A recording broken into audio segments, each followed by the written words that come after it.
یکی از نشانه هایی که برخی فرقه‌های مسیحی دارن این هستش که اونها نجات رو انحصاری اعلام میکنن.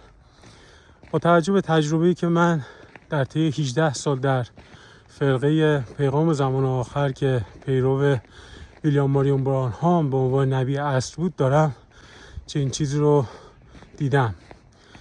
در واقع زمانی که شما پیغام یا تعلیم اون رهبر رو رد میکنین دیگه نجات ندارین.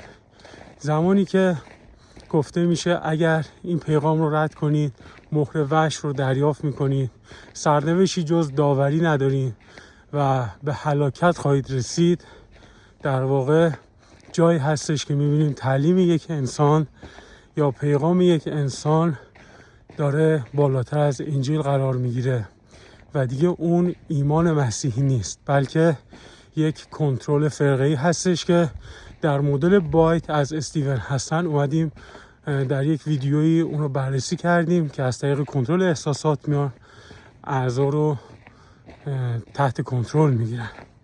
در واقع زمانی که ما بیایم این رو با متن انجیل و عیسی مسیح، صحبت عیسی مسیح مقایسه میکنیم، متوجه میشیم که در فرقه ها با ترس نجات رو میفروشن، ولی عیسی مسیح با یک فیض عظیم میاد نجات رو هدیه میکنه. این تفاوت اصلی هستش. در فیض خداوند هوشیار و بیدار باشیم.